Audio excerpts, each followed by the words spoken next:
All this week, media outlets across the state are taking part in an unprecedented reporting event to break the silence around the state's suicide crisis. Yesterday, we told you about the complicated relationship between suicide and bullying.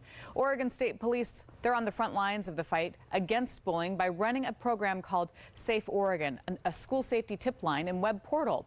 Since 2017, they've received more than 3,000 calls. A third of them were about bullying and harassment, and that includes one call that led police to save a teen in the act of suicide.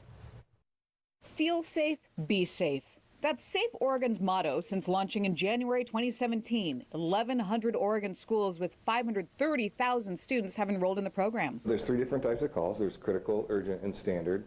And critical calls, they'll immediately refer to the 911 center in that location, and police and emergency personnel will respond. One tip led police to a teen in Hermiston. He'd texted a friend that he was going to kill himself. Two Hermiston police officers rushed to the child's house, finding him there with a belt around his neck. Life-saving efforts worked, and he got the mental health counseling he needed. That's really one of the big goals of this, is that we catch these problems early. It can really be a changing point for someone from going down a really bad path to getting the help they need and going down a good path. Oregon State Police Captain Tim Fox says bullying reports are the most frequent, but there have also been reports of fighting, theft, school rule violations, gang activity, drug use, child abuse, and weapon possession. This isn't an enforcement issue. This isn't a police issue always. A lot of times it's an administrative issue where they have to, if they don't know there's a problem, they can't talk to the kid. Sometimes the student who needs help is the bully. And what it really does is open up those lines of communication so we can start asking the questions of, you know, hey, are you having a hard time? Are you bullying people? It's amazing when you start talking to them,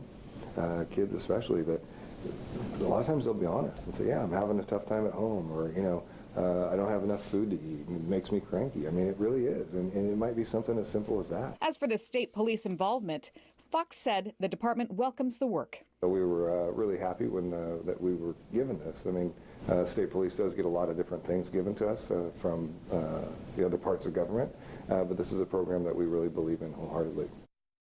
Nearly 80% of the calls reported received by SafeOregon were considered standard. Another 20% described as urgent. More than half were made through the web portal at SafeOregon.com, with another 500 or so reported through the SafeOregon app. Well, SafeOregon is a great resource for your kids to have programmed in their phones. It's confidential. They can call 844-472-3367 or email tips@safeoregon.com. And to see our full coverage, as well as the coverage of all media outlets participating in Breaking the Silence, you can go to breakingthesilenceor.com or look for it on Twitter using the handle @BreakSilenceOR.